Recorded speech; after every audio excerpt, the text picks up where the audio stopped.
Good evening, good afternoon, ladies and gentlemen. Welcome back to another episode of High Top Sports. We are in the studio with my man Steve and Chad. We have an absolute banger in store for you today. We are excited. It was week 0 of college football. Football is finally, officially, just physically here. It's showtime. We are excited. We are fired up. And that means it's time for us to kind of just hash some things out, talk a little smack. We have gone through the ringer this past week. With our past videos, we have been through the meat grinder, as one would say, of just ruthlessness.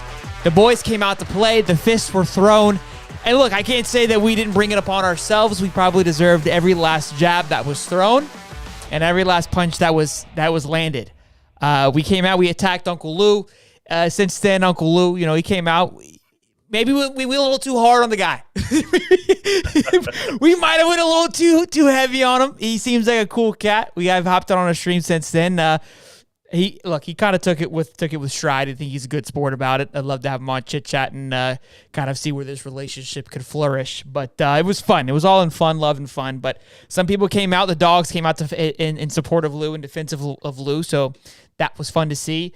The Utonian Utes. Made that up off the top of my dome there. They came out a swinging or a flapping, as I should say.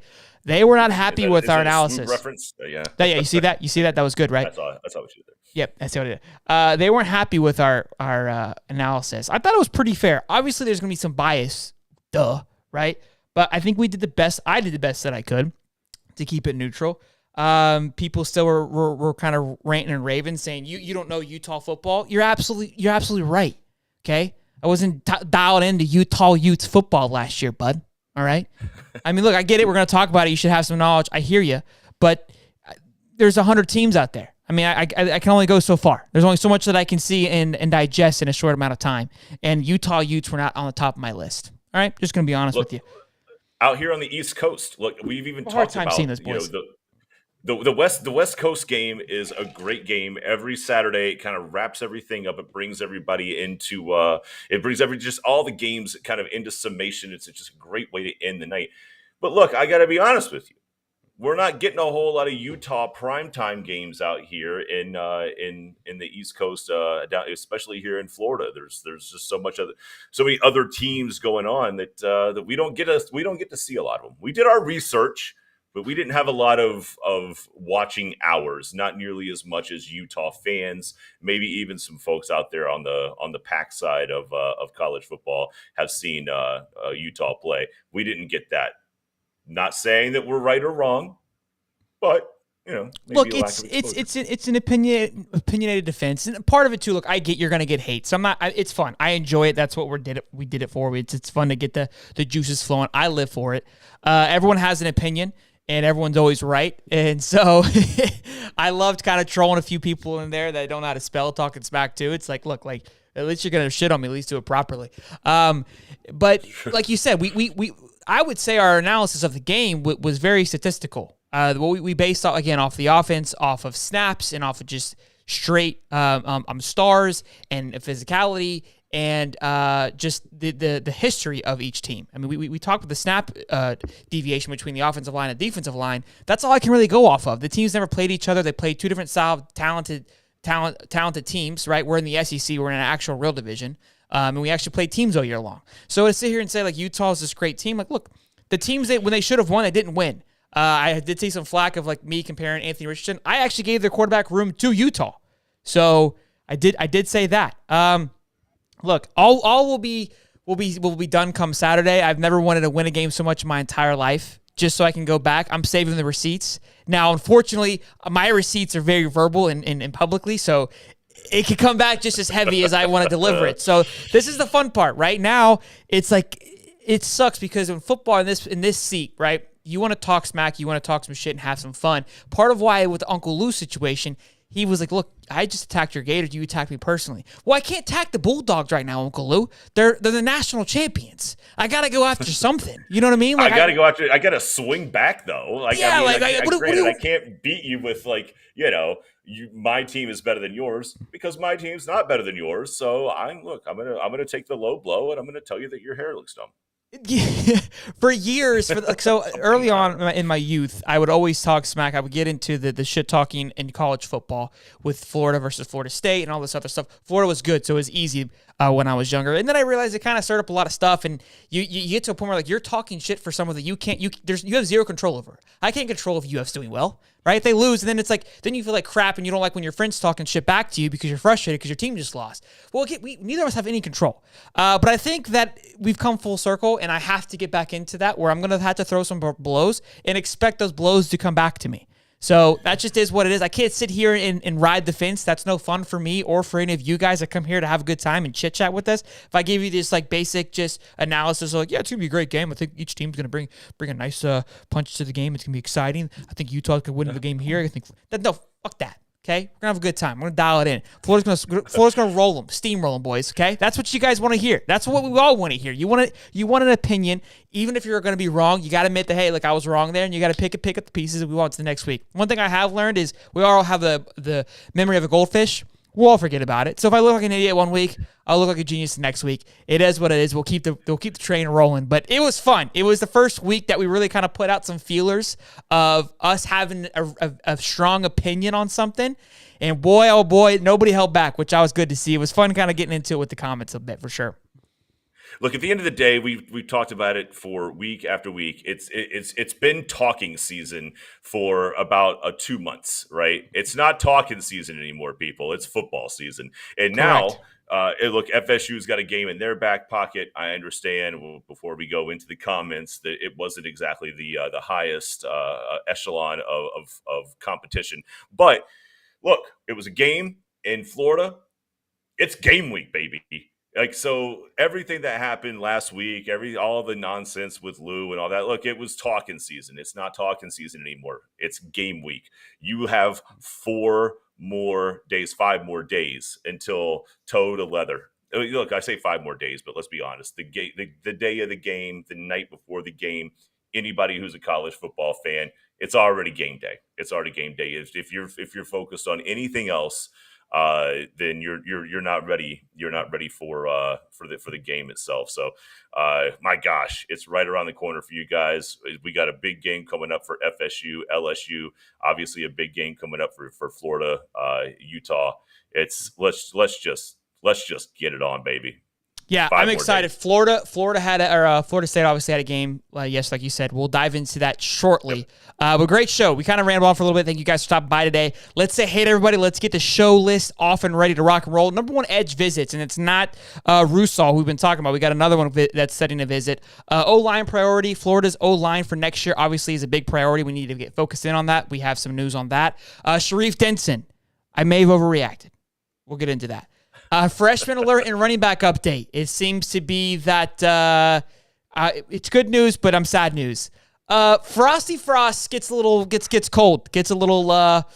It's sad. And then we're gonna do a little college football playoff prediction. We're gonna start doing more college, expanding our wings here a little bit, talking about that, and go over some predictions, what other guys are saying, and give us our opinion on how we feel it's gonna play out here. Before we though get started, it looks like we've got some love from Mama there. What's $2 up, Audrey? in the super chat. Thank you, Mama, for the love. Let's say hey, who is in the chat with us today? Cody, what's going on, mans? Welcome back to the stream, big dog. Always. Had a good time with you Friday with the live draft. Dominic, you as well. George beat Utah, baby. Kind of loopy. Vandy looking like they might actually win 4 games. Look, them putting up 63 against Hawaii kind of That's shocked something, me. right? I was watching. I got home late from filming a wedding, and I couldn't last the entire time. But they looked a little rough in the beginning. But then I fell asleep, obviously. But for them to put up 63 against, Hawaii's not really much. But it's not Bishop Sycamore who FSU played yesterday. So respect on that. That's true. Look, hey, one thing that I'll give to Vandy is just the travel time to get out to Hawaii. They played the game in Hawaii. Yep. I want to say that's a 5-hour time difference. 13-hour flight. Well, it's a 5-hour time difference, but I would say it's like an 9-hour flight. Like, yes, that's tough. And to get there, get that's settled. A factor.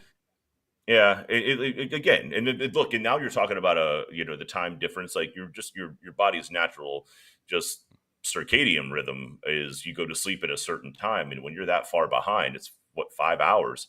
Like it's easy to get a team like that when you're that far away from home, they could sneak up on you because that's those factors can be a game changer. But look, Vandy played great football. They definitely looked deficient. So well done. Absolutely. And then we'll get into real quick. So TK Gator Nation, what's going on, man? Mama Garrett Bula, what's going on? Carson, Muddy Water, 6 days. Johnny, let's go. Go Mets. What's up? What's going on? Hey, Braves are coming, big dog. I know you feel us.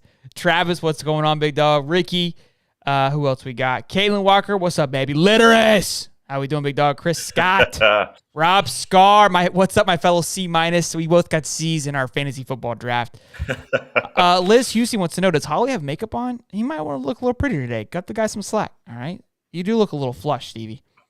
Thanks. Flush or like rosy? I think she's complimenting me. You're trying to take it away from me, but whatever. UMC Gator Twin says, ooh, Holly has his professional wine. Were you drinking wine? I missed it. Brian Carter, what's going on, man? Danny Lopez. Oh, look at Holly looking fresh today. Rhett Hardy, go Gators. What's going on, man? Denard White, go Gators. We shocked the world Saturday. Let's rock, baby. Let's rock. 10-hour flight, my mom says, to Hawaii. You're just a little bit off. Cody Phillips, Hunter Wolf, what up, boys? Hey, let's get a piss missiles, boys. Let's lock and load. It is going to come. Braves is going to come down to the end. Let's go, Braves. Absolutely. It's gonna be a fun season. I like that. I'm here for it. All right, let's hop into the show, boys and girls. Let's get this bad boy rolling. 5-star edge, Keon Keeley from Notre Dame, decommitted from Notre Dame. About a week or almost 2 weeks now.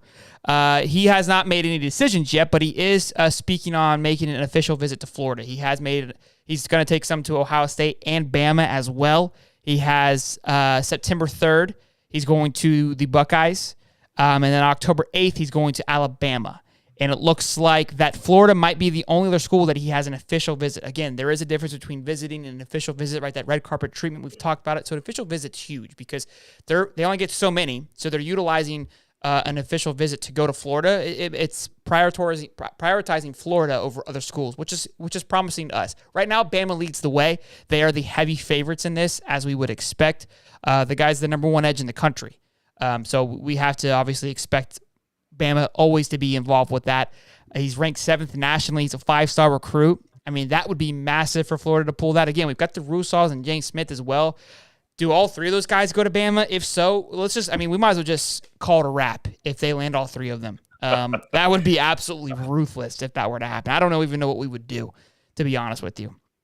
Me either. I would prefer that not happen, to be completely honest with you, Sheldon. Yeah. Oof. Yeah. That's a scary thought. So right now, this is the number one edge in the country. He says that Florida is a close second to Alabama heading into the fall. So that's promising. The defensive line we're thick on. We could always use more. Obviously, we've got 6 right now. O-line is where I would say our biggest focus needs to be transitioning to, which we're going to get into. But the communication is strong between the schools and Keon. So things look solid for that. That would be great to be able to land that. And I think that would help with the Russo and the James Smith, but I don't think he's going to commit for a while. Obviously, we have some visits set up for October. I could see Florida being a late October, early November visit as well. It's probably going to be a December commit if I had to guess. But who knows? Maybe he commits early when he goes to a certain school and how he fits into a scheme. I don't know. I believe he was the one that said he's going, but when he makes his next commitment, because he did decommit from Notre Dame, that it's going to be like, hey, this is it. When I pick a home, I'm home. So again, that would be huge for us. Ranked number 1 from Edge, ranked 7th nationally. You want to talk about jumping some spots, boys? If we're able to land him, I'm easily top 7, top 6 if we are able to pull that. And I wouldn't be surprised if he obviously would have an impact. Look, I think this is gonna be the last week we have any type of recruiting talk. So obviously that's why we want to have this conversation, because once Wednesday and Saturday hits, I mean, it's going to be just balls to the wall, live football commentary. So I wanted to get our last little feelers out there. Now, if we get some good news, obviously, we're always going to be here. We'll have a commit show if that happens during the season. Sure.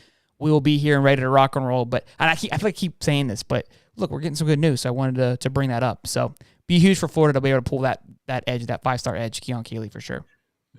Look, I mean, any time right now that you hear the word decommit or respect my decision. And if you're a Florida fan and you hear that term or you see that on social media, your instant your instant mindset is we got a shot.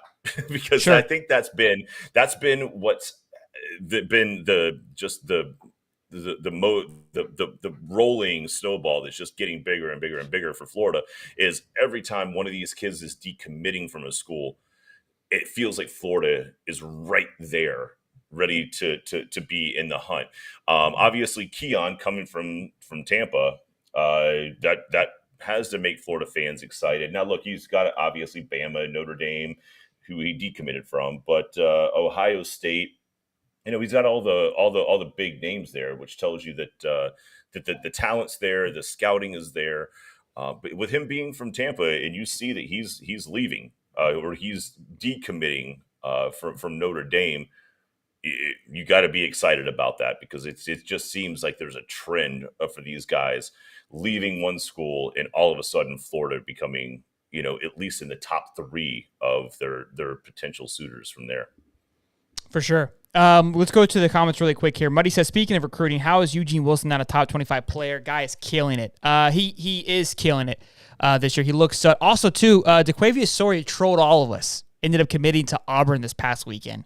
That one felt like that was a shoo-in. I remember we would talk about, hey, man, it's like, yeah, Sori's coming, no big deal. Like I remember having a conversation with Connor Clark about that, and it felt pretty solid. So that was rough. But I did hear DeJon Johnson say Florida looks pretty good, so that would be another solid pickup for us as well. But yeah, that was kind of fun that was crazy to see with DeQuavius Sori kind of just curveball there out of nowhere. I think part of it, to me, the wide receiver grew in some depth, and maybe he felt a little competition, because Auburn, out of all those schools, I mean, you're looking at Bama and Florida, he probably had the nod at Auburn of like, you're going to be the guy here, where he probably was going to share some time at Florida and Alabama with what we were able to pull. Sure. Monroe Freeling. So we talked about him early on, like a few months ago, being a target for Florida. He's I want to say a 5-star offensive lineman. The last that I looked, it looked like Florida got really cold on his recruiting. So I honestly quit scoping him out. If you want to look him up, see if anything's changed, we can see that. But I don't know. Great question. Go ahead. Throw the name again. Who is it? Monroe Freeling. Alejandro has a great question. Is it a disgrace for Florida if they lose to Utah, or is it a respectable loss since they are number 7? It's 100% a respectable loss. Now, how they lose and how bad, that's where I think that's where the vary comes in. If it's a 21 blowout, that could be brutal. A 14-point loss, depending on how that, like if it's like a 7-point game and like a pick six happens at the end, and it's a 14-point loss, that's not an embarrassing loss, right? Like things like that happen. 10-point loss, anything under 14, I feel like is a respectable loss. Unless maybe Utah kind of like goes up 14-0 and never really looks back, and they just keep that 14 deficit in the entire game and control the game. But again, it's a loss is losing to a team is never disrespectful unless like you lose like a Vandy or like a Mizzou or Florida State, right?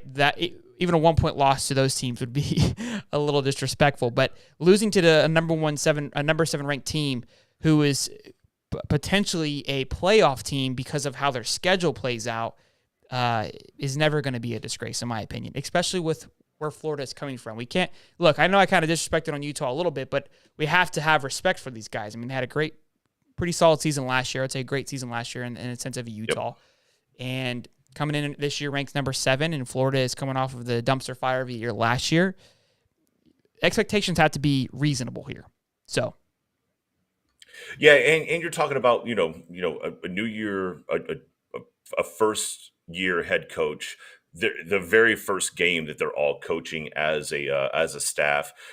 You can try to mimic things as best as possible. You can scrimmage things as best as possible, but not even from the talent that you have on the field. It's just the game day operations that it just takes to kind of go into how's the communication from the booth to the sideline and things like that. I know that these are intangibles and they feel a little bit off, but those are the things that a tenured head coach, especially who's been with the school, his assistants have been with him for a while. These are the things that they don't have to iron out, right? So they're less worried about those little wrinkles on the game day operations than they are potentially the playbook and how are we sizing up and how are we adjusting to what the other team is doing.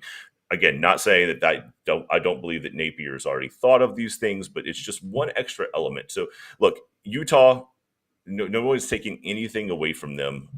They played a great season last year. No one doubts that they're another great season away. Good team. We obviously want to see that Florida has that first win under their belt. Once it comes down to it, in the game's over. But I could see where like some Utah fans are very, very confident going in. For sure. Absolutely. You want Florida to win too, Steve?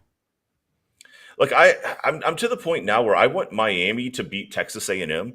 I want Florida to beat Utah. I'm ready to get the state of Florida in college football back to the powerhouse that it used to be, where if you were playing a school in this state, you almost chalked it up to a loss and said, maybe we'll start our backup quarterback ahead of time. It's been a long time since all three, you know what that is, even Steve? four now. I'm ready for it. I've never heard a Bama fan say, "Man, I can't wait for Auburn to be good again." Yes, don't even start with me. Y'all chant SEC everywhere you go. I think what that is. Who did Alabama root for against Auburn FSU? Who did Alabama root for? Can I finish? No. I think you're at a point where you're like, look, FSU's not going to be good for a while, so I need something, to hang my hat on, and you need the state of Florida to do. Look, I respect it. I think you're in a good place. You're in a good place as a Florida State fan. You're mentally accepting, and I respect that. That's what I was trying to say, Steve. You got a defensive very quickly, and all I was going to say was like, look, it's glad to see that you've adopted the fact. You're assuming that I've given up, and I need to live vicariously through other schools in the state. No. That's not true. That's not true. I'm just ready to get back to the powerhouse that was Florida football. I love it, Steve. You're a fucking blast. Real quick, Anthony Williams, first live chat, but looked at y'all for a week now. Great show. Appreciate it, Anthony Williams. Thank you for the comment, man. Thank you for stopping by and joining us on this live chat today. Gary Baker. It's going to be the 49ers to beat us Saturday night. It's going to take the 49ers. Okay. All right. Like that comparison there. Right. I like professional that. Team. Sorry is Gator bait. Absolutely. Alejandro, thanks for the response. No problem. UF Shorts. What's going on, man? Florida's not getting freely. I didn't think so. Mo Jr. No losses. Respectable. Is Holly on flip alert? Holly, are you on flip alert to Florida? I heard last show you said go Gators. So somebody edited my comments enough to make that. Yeah. John Wilcox has become a member. I think that's going to be his second month. I think we've got some third-month members in here with red piggies. We got white, green, and red. People are moving their way up on the membership board. I love it. Look, we hit 50 members this past week. We get 60. We're doing a giveaway for our members. If you want to become a member, you can join the link in the description. We're going to be doing a giveaway for Gator tickets from the Costco's that Uncle Lou was roasting this past weekend. So we're gonna hop in on that and show some love there. Also, too, guys, we're 150 away from 3,000 subscribers. I would love if this channel could hit 3,000 subscribers before September 3rd. Could you imagine 3K subs on September 3rd? I mean, it's just a beautiful thing. It's a beautiful thing. I love it. Not to mention that we're going to be live outside the stadium doing the. These are great points, Steve. These are all solid points. Like you may as well sign up now. Look, we're basically making High Top Sports the pregame show. We're going to do everything short of putting a mascot head on, but we're going to be out there. We're going to be talking to the folks that are at the stadium. We're going to be talking to fans, players, any and everything that we can get our hands on. We're putting it all out there for you guys. Love it. Love it. Jordan Dragon, what's up? Super chat from the man Hunter Wolf. Holly, the undercover Gator fan. I love it. Travis has got something special for the channel this week. Are you asking or are you telling? I don't know how to take that. Lombardi, what's up, Tim? Steve's number 1 team, Florida State. His number 2 team is UF. Is that true, Steve? No. Miami's your number 2 team. Who's your number 2 Florida team? No. Hold on. Both of those teams can burn in a fire. I hope when Florida and Miami play, I hope for a missile. That's what I'm hoping the outcome is. My number 2 team would be probably North Carolina. You're boring, Steve. Like you'd be better. There's no shot. Travis that is I'm ever gonna... telling. We got so you got something special for the channel this week. Travis, you sending some love? Whoa. You sending some love or something, Travis? What's up, big dog? Appreciate the love, man. Real quick, Florida's got some O-line help on the way, boys and girls. That has been a room of emphasis for the Florida team. Again, I think now that the recruiting season isn't over, right? But we're getting into more football season. Recruiting never stops. Dan Mullen taught us that. But it's definitely going to slow down a little bit for this first year. It's going to be, the focus is going to change a little bit. And again, it's not over, I guess, so I can't say it's over. But let's say it's a good 75% of the way through. If we had to say, where are we lacking? I know at one point we came out with this middle linebacker was the concern. That was the room that we were frustrated with. But now, to me, with 2 O-line coaches, and to only have, I want to say it's 2 offensive linemen committed. Now, linebacker we only have 1, so you could still kind of fight the linebacker position being a concern. But I would put more emphasis on the O-line room, especially having 2 offensive linemen coach. The strength of an O-line is going to sell to running backs and to the wide receivers and to quarterbacks as well, which that helps a lot more than the linebacker position. So we're getting some love from Caden Jones, who's a 3-star O-lineman. He spoke recently on our boys' podcast, Connor Clark, Roll Up Varsity, which is a great podcast. You guys haven't checked that out. We love supporting them and showing them some love. He says right now Florida's in the lead. He is going to wait till December to commit, though, so that's a long way away. He's going the entire year without committing. Again, 3-star guy, could move up in those rankings, just like we were talking about UG Wilson. We hope to see him move up. Mizell as well, I think, could be a big one. Kelby Collins could be one that moves up as well. But they seem pretty heavy on him. Even though he's a 3-star guy, there's a lot of love there. He's got offers from, I want to say, like the likes of Texas, Florida State's in the hunt, Houston, Texas A&M. So some big schools looking at him as well. It's not like he's just kind of some fly on the wall 3-star guy. So would be great to get that pull in, get some more depth. I don't think it moves us up from just a ranking standpoint because again the points aren't there. The national ranking isn't that high. But again, we need some love. We need some depth. And a good Caden Jones plug in there would be great for sure. So we need some love in O-line for sure right now. Yeah, look, and one of the things that I've always somewhat admired about Billy's offense is that it's creative, but it's predicated on a base running situation, right? So you've got to have the running backs, which right now we've talked about this, and we'll go into it a little bit further. But Billy's already got a great running back stable coming into his rookie year. But you got to be able to block for those guys, and I think that's where Billy's offense starts to really thrive. And going back and looking at some of the things that he was doing out in Louisiana Tech, it felt like if the running game didn't exist, then a lot of the other parts couldn't pick it up.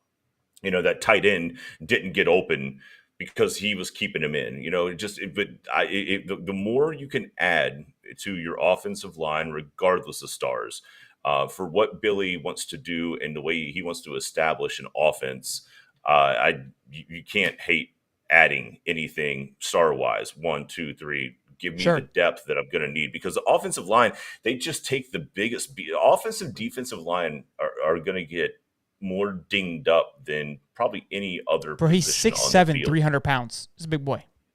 He can move. He can just move mountains at that point, or at least take up enough space to where 2 people on the defensive side have to account for him. So look, I think so you think someone that big should have more stars, but sometimes again these kids don't know how to utilize their weight. I was actually talking to Kevin Stokes about this. There's a big boy on Nice's team, big boy, lineman. I was like, "Yo, kid's big." He's like, "Yeah, but he worked with him during Opportunity Knocks." He's like, "Look, I had to show him how to utilize his weight and maximize that strength." So they look big, but sometimes they're like big teddy bears, genuinely. And that's where you hear like the comments like little man syndrome, because sometimes you got just like a Rex Burkhead who's tiny, but they're just ruthless, got that dog in them.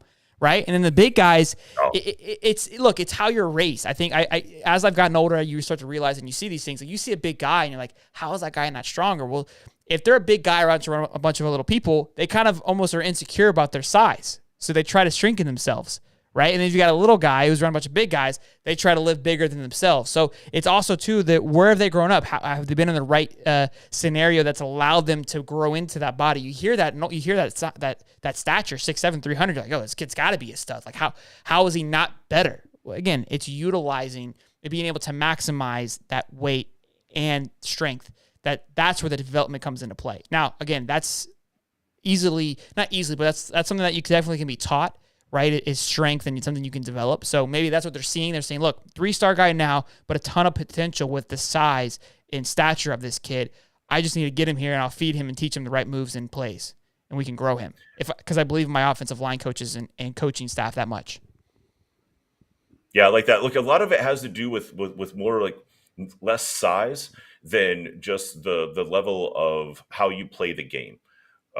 Offense, defense, even, the linebackers, corners, like you got to understand that you've got to be physical, and how you engage with the player on the other side of you every play. Are you hitting them like with your hands? Or are you just leaning into them with your body? And I think there's a big part of football that you have to teach some of these kids that, you could be 300 pounds, but if you're not, you're not hitting with your hands and engaging with your hands like you're the size that you are, they're just going to push you aside regardless of how big now you're you just a big, just bowling ball at that point. Way. Right. Yeah. Which helps too. Just sometimes being in the way is it's useful. But yeah, gotta definitely expand on that. Carson Cood says, y'all got Gators beat Utah or no? Tennessee fan here, just wondering where y'all at with this. Steve can answer himself. But look, if you're a Utah ranked 7th in the nation, playing an unranked team, coming onto playing a team that has a new coach coming off a 6-6 year with an essentially a green quarterback, a green running back room, right? A healthy running back room. I'm not roasting, but a green. It's green. However you want to look at it, it's green. That's right. A neon green wide receiver room, and you're only favored by 2.5 points. What's up, Utes? I mean, like, you guys want to come roast? You want to be in the comments talking some smack? I mean, what's up? They're going through a lot of transition Utah there too. They're going through a lot of transition out that way. I think we can beat Utah, 100%. I 100% believe that you guys can beat Utah. Absolutely. Let's get to the comments really quick before we go on to our next topic here. If you're brand spanking new and you're liking what you're seeing, you're having a good time with us, make sure you guys drop a like, drop a subscription. We want to get to 3,000 before we're so close. I can smell it. We're tickling it, boys and girls, and I like it. I love it. Andrew Gator fan says 34-17 Florida beats Utah. Dominic says, are you hitting with the sweaty boobs? Absolutely. We need a dog button. We do need a dog. Got that dog in them. We do. I got a lot of buttons I got to put together. Steve said go Gators last week. I had a busy last few days. I was unable to input the button, but I have the audio clip ready to go. It will be uploaded by next Wednesday. I promise you. It will be. It 100% will be. And it will be probably more used than this button here. Well, else would you want to say go Gators, right? Let's go on to another one. So this is another one I got a lot of flack for, which, I mean, it is what it is. At this point, we're just a sounding board of abuse. For Sharif Denson, we had that. There was like the clip of him wearing the Bama gloves. I raised the question, should we panic? Is it a big deal? Steve, you were on the side of no. You said it's not a big deal. You gave a very good reason of why it wasn't, that these kids do this all the time. Who cares? Let them have some fun, right? They got some swagger they want to rock and roll with. What's the big deal? I gave the example, which got a lot of flack, of it's a sign of cheating. And I'm not like that whole girlfriend thing. Like if she goes and wears another dude's clothes, are you going to be okay with it? Obviously, I'm playing into it a little bit, but it's fun. It's a fun thought. He came out and said, I'm not going anywhere. It's a lock. Look, that makes me feel good. I feel good about that, but it still scares me a little bit. Like, you never know. But I think I want to say he was on Marcus Stokes Live this past week, and I hopped on there and talked with Stokes for a little bit. He says he wants to be on the show. He's been sick, so maybe we can get him on the show. Quentin Brown just subscribed. Welcome, Quentin. But look, it's good to hear him come out and say that. I think maybe he heard a lot of the noise and he wanted to settle it. Maybe he saw the podcast. He's like, I'm not. I think is what it was. That's it. He's like, I'm not leaving. I'm not leaving.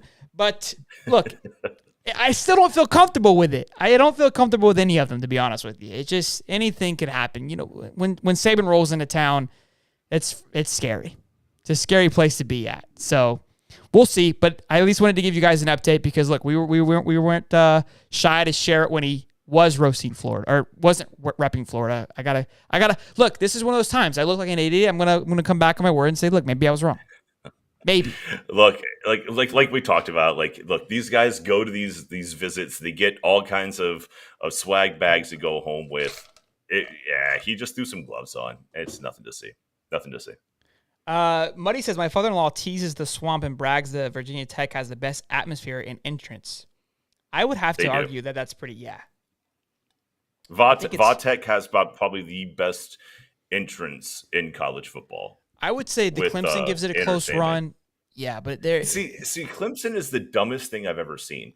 So, look, hold on. Here's how Clemson's intro works. They all get on a bus, right? Mm-hmm. Like on the other side. Yes. They take the bus around to the other side of the stadium. Yes. They get off of a bus. Uh-huh. And then they run down a hill after they pet a rock. Like why the hell are we taking buses? Okay, so if they took a limo, would that be better? If they took like a string of like limousine or Mercedes Benzes, like I don't know. Come out of your locker room. Come out of where you're supposed to be. Like, why are you taking a trip around half of your stadium to come out of the other side? That's not how any football team has ever worked. Yeah, let me do this. The bus argument I can see a little bit, but I don't know. It's like you kind of get routing the bus. You put all these grown men into this confined area, and you just start screaming and yelling, and everyone's just hyped up, and it just kind of puts you all. You don't know what's going on. You rode the bus, Steve? You've been in the bus? They have cameras on the bus all the time, and they show it on the stadium the full time? They don't say a word. They all just sit there. So maybe that's part of it. Maybe it's like, hey, this is like your last moment of just seclusion, right? Seclusion. You kind of dial it in. You get humbled really quick, and then you're going to just plow through that roll. Running down the hill, petting the rock, it symbolizes like you're running into war. You're charging down the hill for battle. How is that any different than following a horse with a spear? What are you talking about? That's fair, but it's down a hill. What Florida State's doing is going through a tunnel. Let me finish. Going through a tunnel, which all college stadiums do. And you can even say Enter the Sandman. The whole stadium is more involved. They involve the fans more, which makes it a great entrance. But the Clemson, there's some emphasis there. Again, you're storming, you're getting ready for battle, and you're just charging down this hill. I don't know. It's pretty sick. I think you're just bitter. I like Va-Tech's interest. I think intro. I think that Clemson's is dumb. Like you're taking a bus from where you start to where you finish in order to get into the game. Like that's silly to me. But Va-Tech, they have a walk. It's way behind the stadium, but you can see them walking all the way through. The fans can see it from depending on where you sit. But I mean, Enter Sandman, yeah. That hey, look, it's better than FSU's. I'll give them that. It is better than FSU's entrance, and it's hard for me to say that. I mean, the Sandman part the song's great. I don't think they capitalize on entering the Sandman in my opinion. Like I feel like it hypes up, and then it's like if Clemson combined with Enter the Sandman, explosive. But it's more because the stadium gets involved with Enter the Sandman, and it's literally shaking. And there's emphasis on it. There's emphasis on it. They just run out the field to lose football games anyways. I could see like Saban coming out and saying like I don't even care about this kind of stuff. Jared Wilson, welcome to the family. Thank you for subscribing, bud. I could see like Saban coming out and saying like I don't care about any of this stuff. Who cares? It's just a bunch of hoopla because it's just noise. And if you go out there and lose, who cares how cool your entrance is? It's just the same thing like his thought process on uniforms. He's like, we got two. Like what? Who cares? I agree with that. That part I agree with. I love it. Great Great talk. Great conversations as always. This is what's gonna be fun. College football season is gonna be a new one for us. We were doing the podcast last year, but we didn't really have this consistency of where we wanted to be. So it's gonna be interesting to see kind of where our conversations go and where you guys push the conversation as well. So it's gonna be. I'm excited. I haven't heard. The comments will come through a little bit delayed on what they feel about those entrances, so we'll see what they say about that. Let's get into some more. Let's get into the running back room because it is Hate Utah week, and so let's get into how Florida is looking. So Montrell Johnson seems to be the shoe-in for the number one guy, which we've been saying that for a while. Part of me was wanting the Lorenzo to have more of a dogfight in it. Naquan, I would love for him to do well too, but Montrell is just. I said this. I actually made a video that I never posted where I felt that Montrell was going to be the guy. I said this before we met Lorenzo. Meeting Lorenzo changed my bias a little bit because my love for Lorenzo as a guy grew. And it looks like we just got a member. I think Rob Scar just hit his second month on becoming a member. Welcome, man. Atta baby. So 2 months. Yep. It's even got a little message there. But with Lorenzo, obviously, Montrell just to me is the bigger back. He just looks more physical, and he's young. I mean, he's only a sophomore. He plays with a chip on his shoulder. He's said multiple times he felt kind of bamboozled by not being recruited by the SEC earlier on or by a higher tier school and going to play at Louisiana. So I'm not surprised that he's the number one guy, especially you're playing for an offense that you already know. I mean, we see this. Again, all Billy did was take his regime from Louisiana and bring them over to Florida. And so it's not like he's having a transition year. He's not having your typical transfer portal like a Ricky Parasol. He has to come and learn a new offense. He gets to come right in and be the guy. So it's not surprising to me.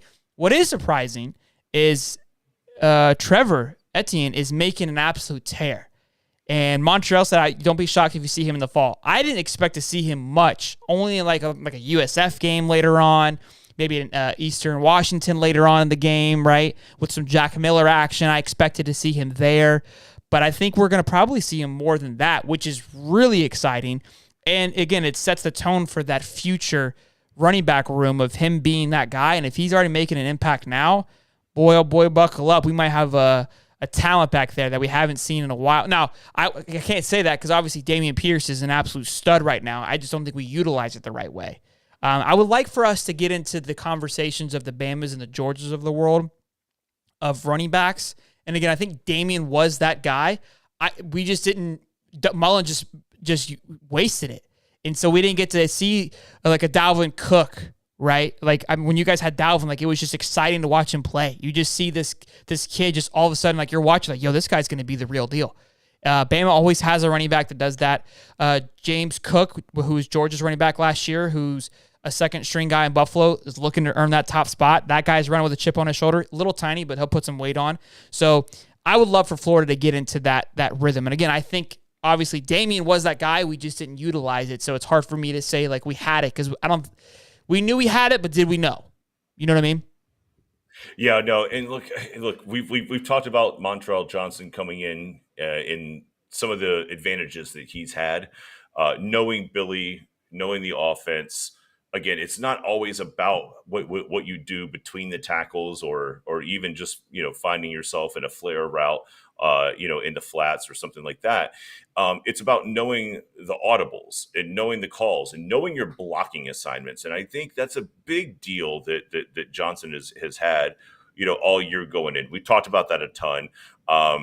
The fact that Etienne is making that level of surge, considering he's so young, tells me that he is either picking up the offense very fast or his athletic ability is through the roof. Sure. And he's able to kind of off play.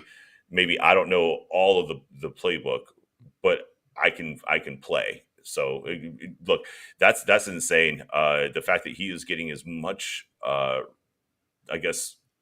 reps in practice, and they're expecting a lot out of him. That's a big push for a freshman to have that type of just clout coming out of the coaching staff. Yeah, it sounds like so. There's been talk, obviously, with the wide receiver room being very competitive, and it's competitive in regards to there not being enough standout talent, so it's anybody's ball game, but not in a positive way. The competition in the running back room seems the same narrative, but in a much brighter light. Of like, we just got a lot of good talent, and we got to make sure that we utilize all of them the right way, which is exciting. So that's good to hear. Real quick though, Uke Whitlow, brand new here. If you're new, I haven't seen your name before, so welcome to the stream. We're gonna run over some teams this year. Then we got Mike Litteris, little super chat. Can we get a Sheldon Quarter shoe-in counter going? Have I said that a lot this evening? I always kind of get some feedback. Have I said this? It's like it's absolute shoe-in. I'll say right a lot. Like I get on a little bit of a tear. You guys could probably do a drinking game to some of the things that I get repetitive on and just sound like a complete buffoon. But don't threaten me with a good time. I'm in. Yeah, we will all be hammered by the end of this dang thing. And then we got a super chat from Mr. Kevin Stokes. Papa Stokes in the building. Welcome to the stream, big dog. Hopefully Marcus is feeling better, my man. He said he wasn't feeling too hot on his Instagram live the other day. So, Kevin, what's up, my man? Good to see you. Back in the chat. Good to have you. Sportsy, what's going on, man? I haven't seen you in a while. It's Hate Week, Utah Hate Week, boys. Absolutely. Q Lee, what's going on, man? Welcome to the stream. So yeah, excited for the running back room. Let's move into Forst. This has been a hot topic. I mean, everyone's been talking about it. Scott Forst in Nebraska. The boys, brutal. And then Dublin Iron this past weekend against Northwestern. This is where this is tough. We've talked about this, I think, like in January, where I said that Nebraska was the best worst team in college football. They went 3-9 last year, and it could have easily been a 9-3 type of season if they just lost a lot of close ones. I want to say they went 3-9 last year, and one of those 3 wins was against Northwestern by like 40 plus. And so to come in, I actually saw a TikTok yesterday from Bustin' with the Boys, is a Nebraska boy, the co-host, where he had Nebraska going like 11-1, like hadn't beaten Ohio State and Michigan and like losing like a one-off game. And he had a reason to believe that. I mean, you win this game. The next 2 were basically Florida State type of competitors, where it was just an online school. And then I want to say the 4th game was against Michigan.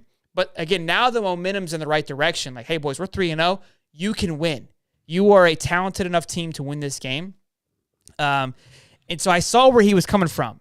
Look, Nebraska season's not over, but that's a tough loss. Forst is going to be definitely on the chopping block. Does he make it through the season, Steve? Is this a Mullen-esque type of situation where he doesn't battle through this? I mean, you've got some stats there. I'm going to plug my computer in so it doesn't die on us. I know you've got like his history of wins and losses and how he kind of brought UCF to what it was and how he was supposed to be the Florida guy, Florida's coach. We went with Mullen. Let's get into that, why I plug this in. Go ahead, Steve. Yeah. So look, I think a lot of Florida fans may forget that in the time that Florida was looking for a head coach, Scott Forst was there. He was interviewed by Florida, and he was, from what I can remember, the pick that a lot of Florida fans wanted to bring to Florida, University of Florida University, if you're an FSU fan. But look, he opted to go to his alma mater, so he goes out to Nebraska. And look, it seems like it was a great decision. It felt great for Nebraska. It felt great for Scott Forst.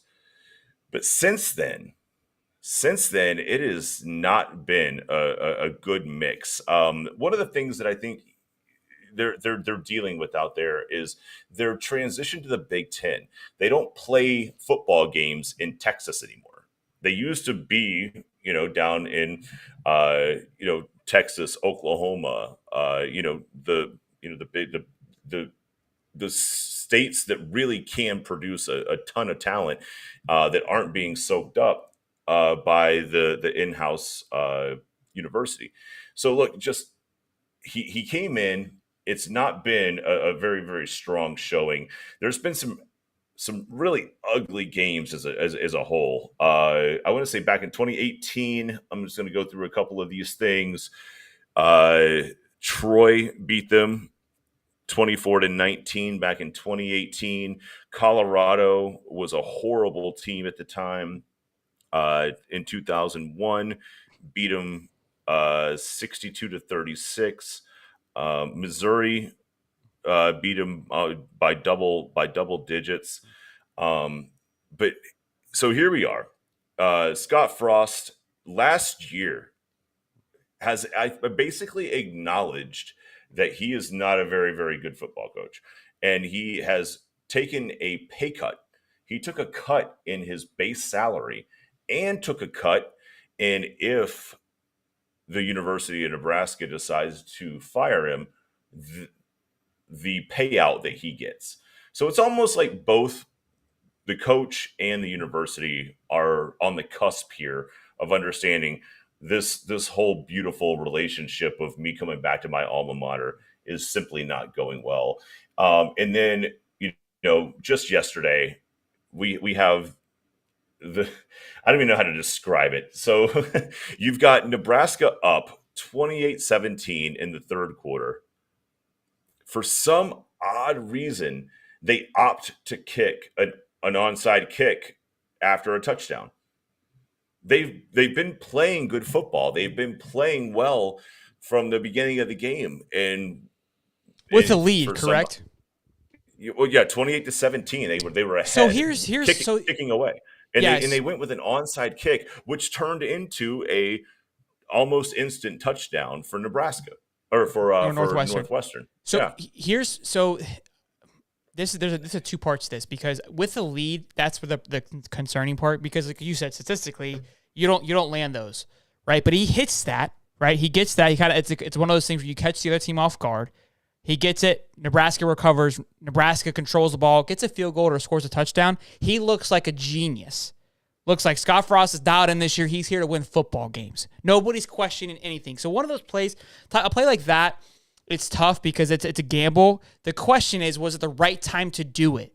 And look, it's 2017, basically a two-score game with a field goal and a touchdown. Was it necessary to do it? No. And maybe it kind of sold. Look, to me, it sells like, look, I'm confident in our defense that, look, even if we don't get the ball back, we're still going to stop them. So, yes, it's easy to point at that and say that was a dumb move. But I could see the alternative of like, look, it's a bounce away from being a genius move, and we're having a completely different conversation of like Nebraska's got a gym on their hand and they could literally have an undefeated season. And this college playoff prediction that we're having, Nebraska could be not realistically, but again, Nebraska was the worst best team in college football last year.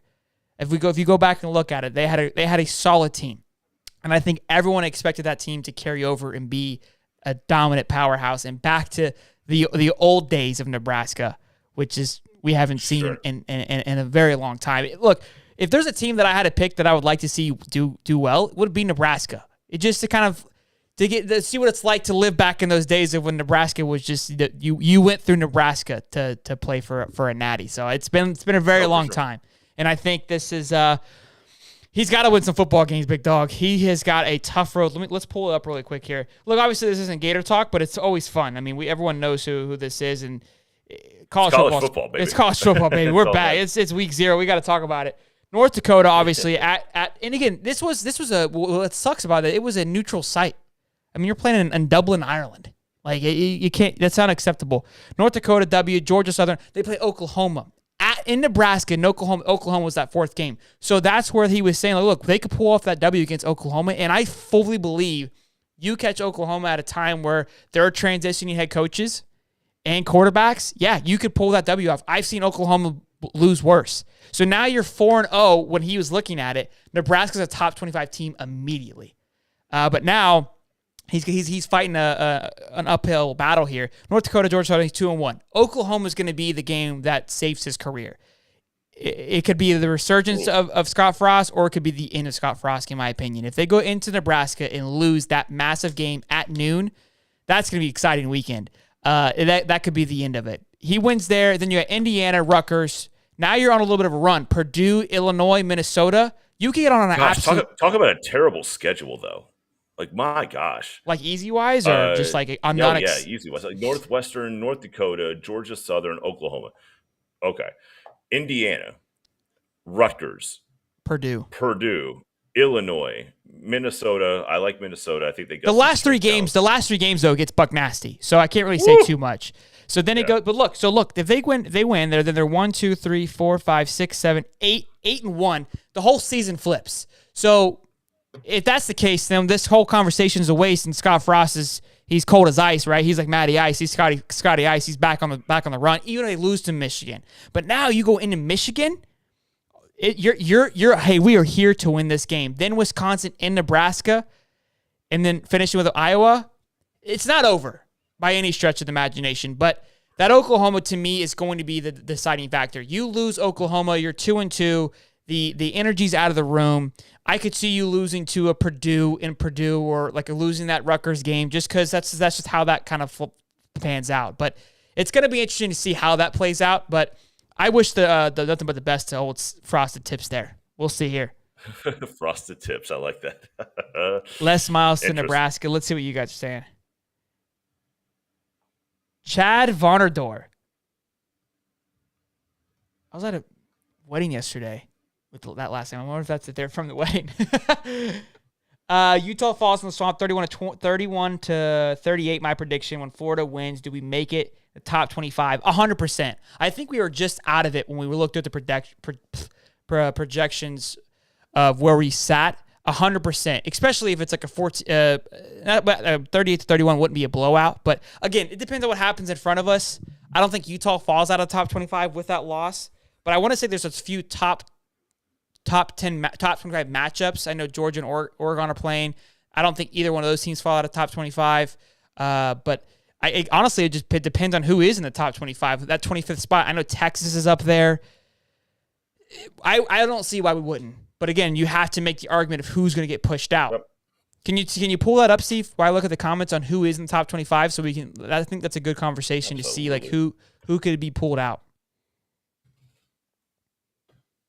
Muddy says Florida beats Utah 31-30 on a blocked field goal. I love the predictions. Anthony says he shouldn't have called an onside kick. I agree. I think it's more reason not to call it than it is to call it for Scotty Frost there. Garrett Bula, will you be at the tailgate? We 100% will be at the tailgate. We have a conversation with the marketing manager. We're going to be at the Chris Doring Mortgage Company tailgate, which is right on Gators Walk, right in front of the stadium. You can't miss it. So just come head over to that area. You'll see Steve and I's big doofus head.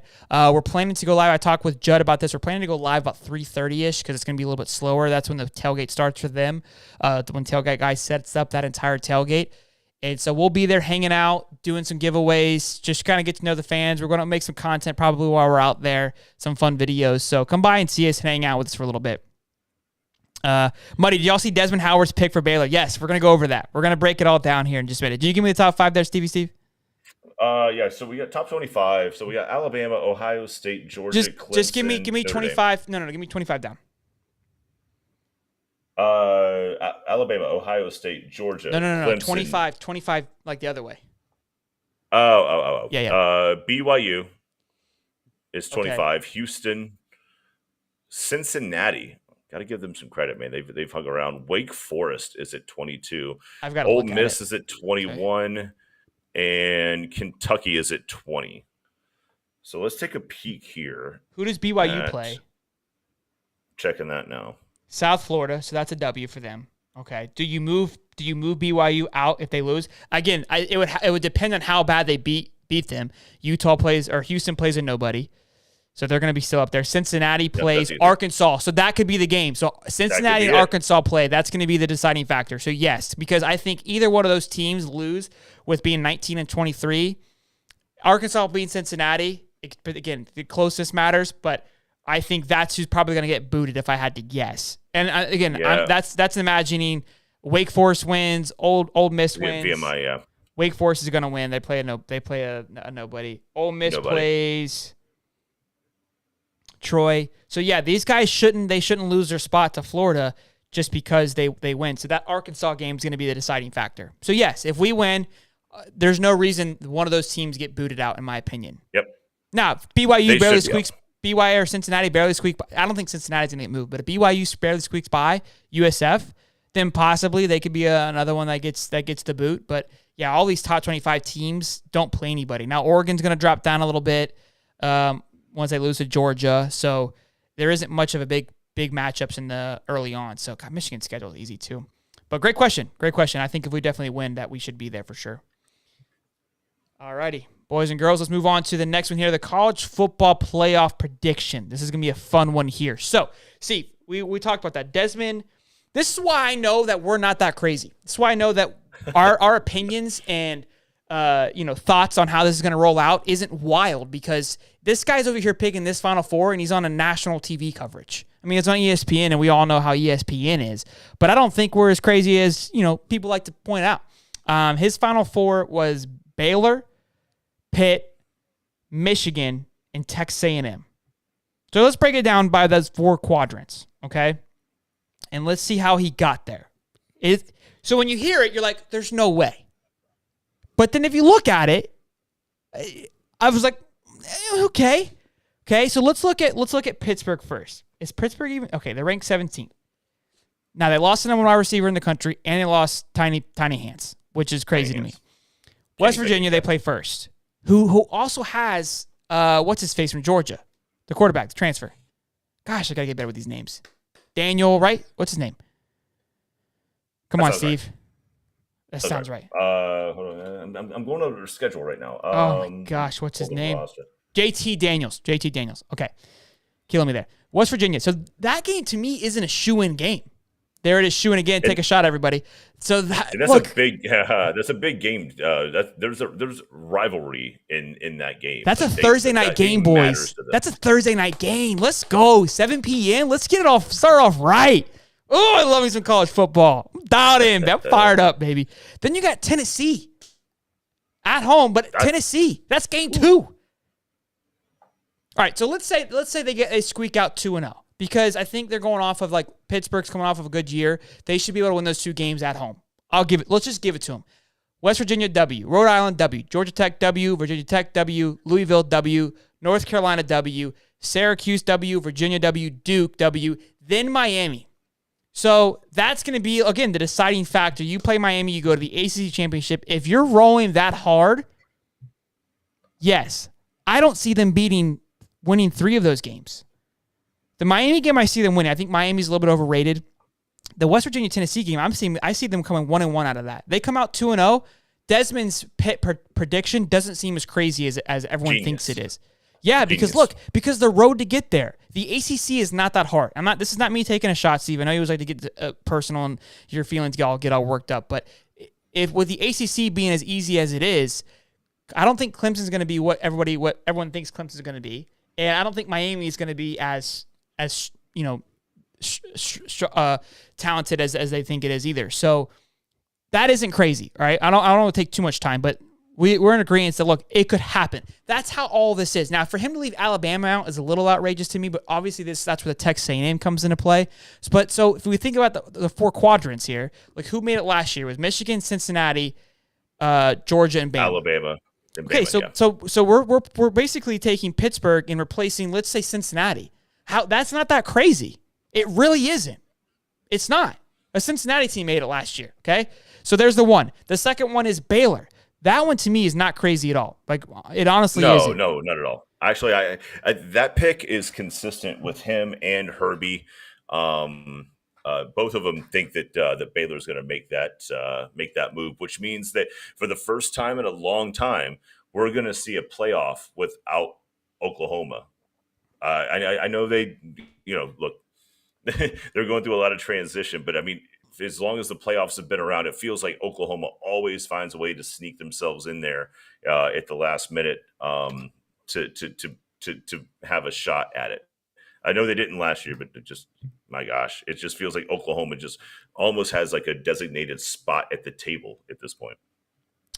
So real quick though, they say Clemson's stacked. Clemson is, but they don't have to play Clemson until the ACC championship. If Clemson makes it to the ACC championship, so that's part of it as well. Are they on the same side though? No. Okay, yeah, because they don't play each other. They wouldn't. That doesn't make sense. All right, so Baylor plays Albany first, W, shoe-in. Plays BYU, W. Texas Tech, W. Iowa State, W. Oklahoma State, that's going to be their game. Like, look, all these teams have a game, right? So obviously he's taking them over Ohio State because Oklahoma State, is in Baylor. Didn't Baylor and Oklahoma State? You and I bet on that game last year. They played in I believe so. the Big 12 championship, and who won that game? Was it Baylor? I think it was Baylor. I think it was Oklahoma State. I think I took Oklahoma State. Was it? You took. I think so. I don't look it up. Look it up while I keep going down. West Virginia again. West Virginia could be a threat at that point, or just be West Virginia. Kansas, LOL. Texas Tech, LOL. Oklahoma again. I don't see Oklahoma being this powerhouse of a school. Kansas State, TCU, and Texas. And you play in the Big 12, which could be an Oklahoma or Oklahoma State, and you've already played them once. Again, it's not that crazy. They were to me, in my opinion, they were close. I said the winner of that game has the potential to make it into the Final Four. We talked about it last year because a few things needed to happen in front of them. I think Cincinnati needed to lose, obviously, and I think Notre Dame needed to lose. But they were close last year, in my opinion, on cracking that playoff spot. So again, not a wild prediction for Desmond there. No, I like the Baylor pick. Don't get me wrong. I mean, they've got a favorable schedule, and they've got a good team. To be completely honest with you, it's not as if they're walking out there and just kind of getting by. They beat Oklahoma State last year, 24-14. No, they lost. Oklahoma State lost 21-16 to Baylor. Here's where Desmond loses me, is the Texas A&M pick. And this isn't because I don't think Texas A&M is not going to be a good football school. But what he's telling me is that Texas A&M is going to beat Bama. That's not crazy. That's a reasonable possibility. What he's telling me, though, is that Texas A&M is only going to lose one game. There's no way Texas A&M goes undefeated. They play Miami. This is their run right here. Two nobody schools, right? And they play Miami, Arkansas, Mississippi State, Alabama, South Carolina, Ole Miss, Florida, Auburn, UMass, and LSU. That is a beast of a schedule. Any way you want to slice it, that is a beast of a schedule. To come out there unscathed is going to be, yes, if they go through that, obviously they're going to be in the championship. Let's say they beat Bama. They're going to drop one of the other games. I truly believe they will. It's either going to be a Florida, it could be a Ole Miss game, it could be like all these games are at home too, except Bama, which is going to be beneficial for them. I can see now why he's thinking that. Miami, Arkansas, Florida, Ole Miss, LSU, all at home. I just don't see them pulling that off. I really don't. I'm not sold on them just yet. The King is named the starting quarterback as of yesterday, but they have to win all those games. They have to beat Bama. Right? Now, if they go undefeated, then yes, that would work. That's the only way, because what Desmond's saying there is that if Bama loses to Texas A&M, that Bama is going to lose another game. I don't see Bama losing another game, right? So A&M would have to go undefeated to top Bama for that top spot for the SEC West, because obviously he's choosing an SEC champion to move on. Right. Georgia has a fairly easy schedule. They don't play any of those. They don't play A&M and they don't play Bama. Georgia does not. So you're telling me it's going to be a Georgia-Texas A&M matchup. That's what I'm assuming his prediction was in the SEC championship. And you're going to say A&M, after that brutal schedule, takes down the defending champions, the Dogs? It could happen. That's risky. Look, TAMU has a home field advantage. I mean, they're one of the best in the country. But my gosh, that even if you've got a lot of advantages going into the game, even if you're matched up well, you're still just asking for just a gambit of a schedule to get through. That's a lot, and if you have any injuries, my gosh, that's very, very difficult to push yourself all the way through that whole thing and be able to push yourself ahead of potentially a Bama or Georgia to get into the top four. Yeah, that one to me is a stretch. And look, his next would be Michigan in the top four. And so to me, it's going to be Ohio State. That's who I pick. I'm getting ahead of myself on our predictions, but he basically is picking Michigan over Ohio State. I'm taking Ohio State over Michigan. Their schedule is a cakewalk. Colorado State, Hawaii. We just saw what Vandy did to Hawaii. UConn, Maryland, Iowa. Iowa was a fun game, but nope. Indiana, Penn State. Penn State's in shambles. Michigan State, that's going to be a tough one. I think Michigan's the big brother at the moment. Rutgers, Nebraska. Again, that's a story in itself. That could be a game, which we just talked about with Frosty Frost, but who knows? Illinois, then Ohio State. How that game is a 12 o'clock game is beyond me, but What, the Michigan Ohio State game? always, yeah, every year. Every year? I mean, I don't mind. It's fun, but it's because they can't compete with the SEC games and stuff. But that game, that's going to be the deciding factor, I think, of who lands the Final Four. To me, it's going to be Ohio State. Ohio State is going to be an absolute powerhouse this year. I would be shocked if they don't win it all. To be honest with you, it's probably going to be Bama, Ohio State. But my four. Let's get into the Final Four here on who we think is going to be there. Throw it out there. Bama is going to be my pick. I think they're going to come back with a vengeance. It's not who I want, ladies and gentlemen. I would love to be wrong on all these picks. Bama, and we'll do a halfway mark too. I think that'll be fun. Halfway through the season prediction. Bama, Ohio State is going to be the top two of the sides, 1 and 2. And it could be anybody's game. I'm trying to look here and see who I think is going to be up there. I like the Baylor pick. I really do. Based on schedule and Pac-12 and what's in front of them. Because if the guys that we just said are up there, that means like the Clemson can be in that one, but that means like the Texas A&M's not going to be there. I don't think Utah's going to be in the conversation at all. I don't think USC's going to. USC? Hold on. Please hold, please. Hold on. So, but before you go down that path, I had USC on my list going into this cast. And then as we've been talking, I've done a little bit of research. So USC, you think they have a very, very simple schedule being out there on the pack. And I know this is going to upset people from Utah and things like that. I'm just saying from perspective, it seems like it's an easier schedule than some of the other Baylor or Bama, Texas A&M. So they have Rice. They open with Rice. Okay, that should be a win. They open against, then they have Stanford. Okay, Stanford's down, no big deal. Fresno State should be a win, no big deal. My favorite game of all time in the history of college football is USC versus Oregon State. That is Trojans versus Beavers. They have Arizona State. They have Washington State. So far, they're undefeated. Right? So far, they're undefeated. They should be undefeated. Now, then they play Utah. Things get dicey. They have to play Utah. W. They play Arizona. W. Cal. W. Colorado. W. And then they finish with UCLA. W. And then Notre Dame. W. Notre Dame is 5 right now. I just want to point that out there. Notre Dame is 5th in the country. I'm taking USC in the Final Four. I hate to say it, but I would love for it to happen just because football will be back, in my opinion, to get the West Coast involved. I think that schedule, and this is what we talked about with Lincoln Riley going over there, right? Oklahoma was always on the outside looking in because the Pac-12 was a little more competitive, and now he goes there. He's bringing his quarterback. He's got the number 1 wide receiver from Pitt there. O-line troubles, obviously. But again, they have such an easy schedule to find their rhythm, and I believe in Lincoln Riley. So my Final Four right now, or the Final 3, is USC, Bama, and Ohio State. And then the last spot is, I don't think it could be an ACC team. I think the easy pick would be a Clemson. So I'm actually going to go with that. I'm going to say Clemson. I think Clemson finds a way back in. I'm hoping not, but I think I'm going to just kind of take the easy route. So my Final Four is Clemson, USC, Bama, and Ohio State.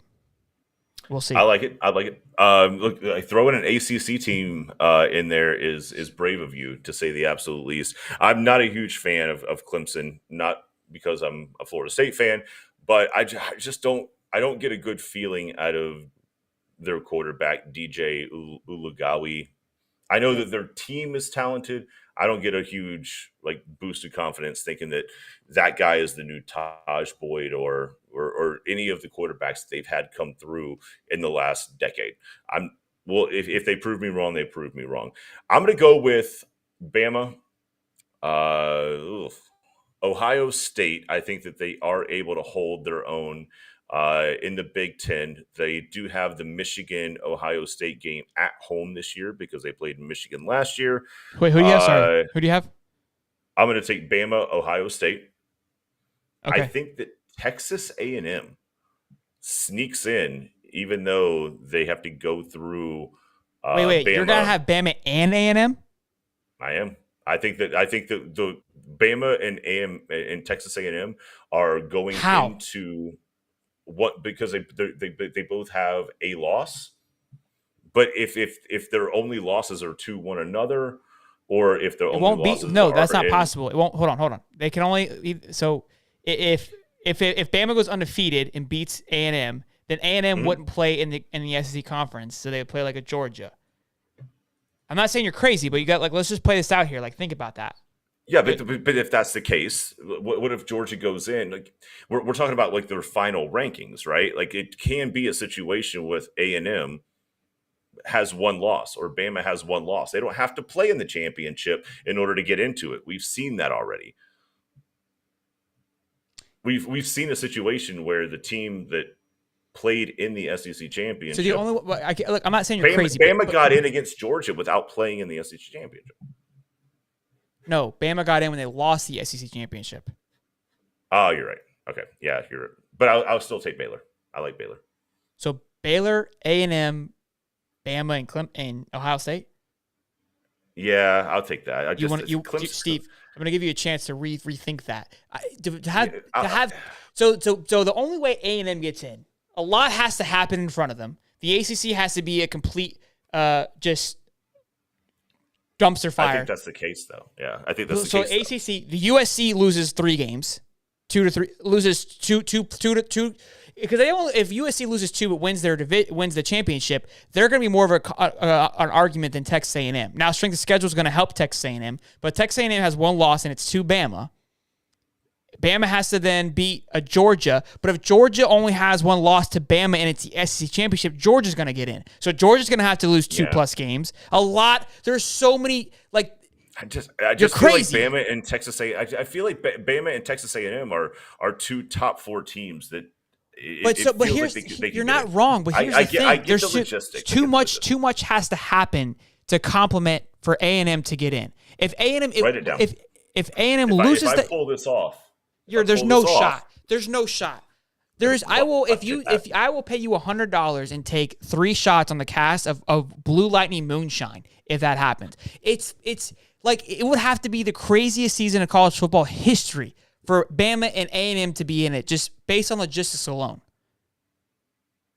Write it down. You're crazy, Steve. You're just shooting piss missiles out here, just from your hip at this point. Let's see what the comments have to say. Let's see what the comments have to say. You're nonsense today. Drink your wine and shush. Let's go on. Overview.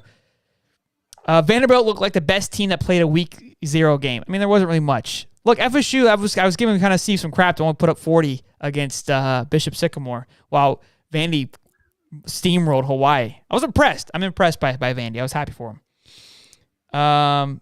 Georgia made the playoff last year, losing the SEC title. Yes, I can see that happening. They go into that game, lose that close game, and everything else behind them. Yeah, I can see that happening. A&M is not going to play in the SEC in the championship if they lose to Bama. So they can't go in with that 1 loss. Again, that's what I'm saying. A lot has to happen. The ACC has to be a dumpster fire, and then the SEC East, Georgia, would have to lose 2 or 3 games, and plus the SEC championship for A&M to get in. It's just too many. There's too many variables, Steve. You heard what I said. Adrian says I'm with Holly here. You're not with Holly, Adrian. Stop. There is a possibility of 2 SEC teams. There is, but not. I don't think it works in that manner. It's going to be it has to be East and West. Too much has to happen in front of them. It's possible. They're both very good teams. Yeah, look, guys, they're saying Bama won without it playing the SEC. I'm not saying you have to play in it, but you have to think of how it happened. You see what you did? Now whose side are they on? Hit my button.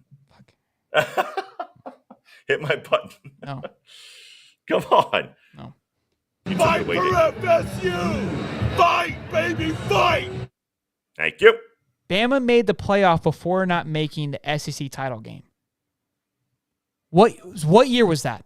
I would love to look at the year and play and give you the breakdown, because if that's the reason if that's what's happened, I believe that was the year A&M probably went, or LSU went maybe, and LSU went as a one loss, and the SEC East went, and Bama only had one loss. Again, a lot has to happen. That essentially just means that Bama and LSU go into their game, or not LSU, but Texas A&M go into their game undefeated. That's it. And then whoever wins goes to the SEC. Bro, but it doesn't Muddy's mean a that walking one loss encyclopedia. knocks anybody out. 2011. Right. Okay, there you go. I'm gonna look it up. So that wasn't okay. Hold on. So this is different too. This is, I mean, we're still voting to get in, but we didn't have the playoff.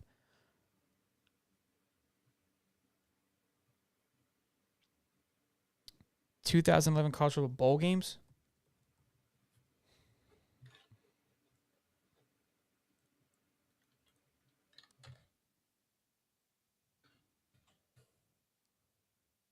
I need some more data here. I mean, okay, here we go. I found it.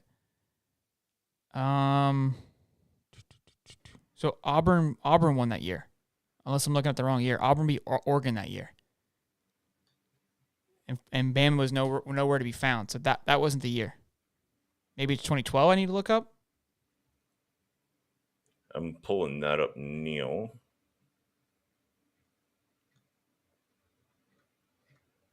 Okay, so Bama beat Notre Dame that year. Bama was 12-1. Yep. Damn, Gators were 11-1 that year. What a time to be alive, huh? Okay, so who won the SEC championship in 2012?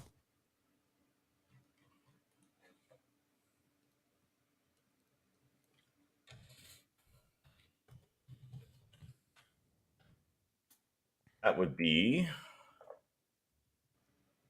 Alabama. Oh, that's right. That's when they threw the ball.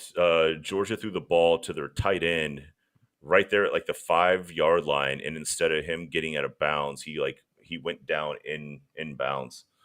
So Bama ended up winning it. I remember that.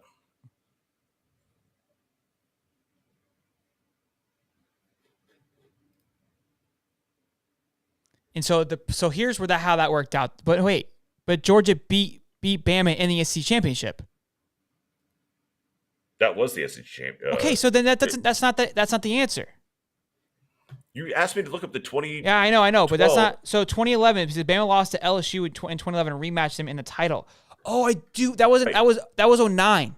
That wasn't 11. That was 2011 SEC championship was Bama versus LSU. So look, no, but that wasn't. But Bama lost to LSU in the regular season. Yeah, it was like 9-6.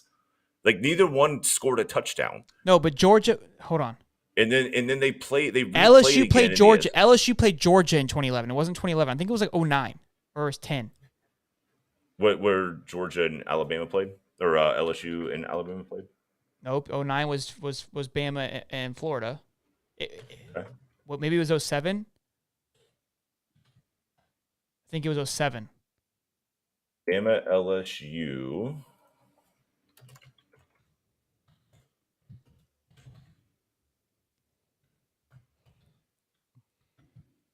Either way, this is still defending what I said. Oh, wait. It got Bama and LSU into the national championship. It was 07. LSU beat Bama in the regular season, and then Bama did not play. Bama did not play in a championship in 2011. No, but there was a game where Bama couldn't play in the SEC championship because they lost to LSU regular season. They still got in to the national championship. No, they did not. Beat LSU. 2011, they did not play in the national championship. Not 2011. It doesn't have to be 2011. That's what Buddy was saying. I think it was 2007. So yes, that is correct. Yeah, they didn't play in the SEC championship. They did get voted in. So now I want to see the rankings for that.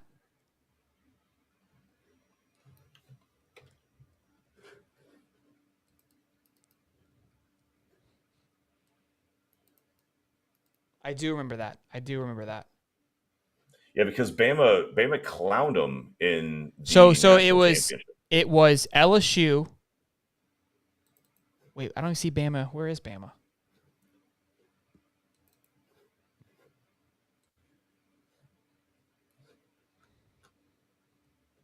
In 2011, Bama beat LSU in the Natty 21-0. And that's true because that makes sense because Bama lost to LSU literally in a field goal kicking competition at Bama, if I'm not mistaken. I think LSU beat them in Alabama. But neither team, it was just if you're a defensive fan of when you watch football. Hold on. When I type in 2011, I get it's 2012. That's where I'm getting confused. It's 2012. It's the 2012 national championship at the 2011 season. Okay, that's where I was getting confused. That's why I kept getting the wrong stuff. Okay, so 2012 college football rankings, because I want to say both teams went into that game. Antonio just Blaze, welcome to 2 months, baby. Atta baby. Yes, sir. Okay, so Bama was 1. Oregon finished 12-1. Oh, it needed to be 2011 season. Golly, it's killing me here. It's weird the way they do the national championship. The national championship is always like the year later. So like, if it feels weird, it's the 2013 national championship. Okay, so here's why this happened. This is one of those weird things where the Bama lost to obviously LSU the one time they played each other. So Bama did not get into the SEC championship. LSU goes to the SEC championship, plays Georgia, right? Steamrolls Georgia, who is 10-4. So Georgia's not in the conversation. Then you have Oklahoma State, who was 12-1. Oregon, who was 12-2. Arkansas, who was 11-2. Arkansas also did not play in the SEC championship. USC, who was 10-2, and Stanford, who was 11-2. If I remember correctly, I want to say Stanford beat USC or something like that too, because now look at it. You got a 12-1 Bama team who didn't get an opportunity to. I remember that year. This was also a year before the college playoffs too, which makes a factor. I recall the year now, but the comparison is you're trying to make it to the Texas A&M situation, and I could see. And again, a lot had to have happened. A lot happened here. You had Oregon 12-2, Arkansas, who was a top 5 team, who obviously you're not going to put Arkansas over Bama, so they're out. USC, I want to say one of those teams lost their championship game, which would have, you can't lose the championship game and also get in with 2 losses. And a team like Stanford went into that game to get, I'm pretty sure they did beat them because they have one more win than them.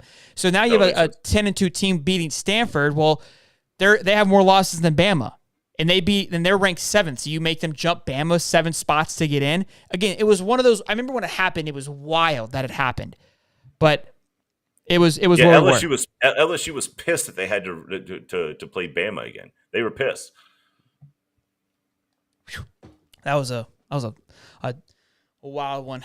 Jeremy says, "Move on, killing the buzz." I mean, we got on the left, so that was our ending statement. So we were kind of having a good time there. So we're fine at this point. Yeah, we're hanging out. But boys and girls, ladies and gentlemen, thank you as always for stopping by. Great show as always. We had a blast with you per usual. If you guys are brand spanking new, we want to get to 3,000 subs by September 3rd. That'd be really, really cool for us to break that milestone. So if you're not subscribed, please hit the subscribe button. 60 members, we're going to be handing out some Gator tickets. We got 10 members to go. If you want to become a member, links in the description. Smash it. Join. Show some love. Also, drop a like if you guys enjoyed today's show. We appreciate your comments as always. Be here Wednesday at 8:35 where we will go live every Wednesday.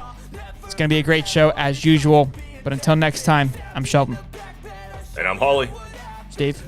See you, bud. Let's go, baby. Woo. Go Gators. I feel this pain, you already know. Turn that to gains, let my money show. I've got these things that I can't let go. Watch me turn this life into something that you could never own. I feel this pain, you already know. Turn that to gains, let my money show.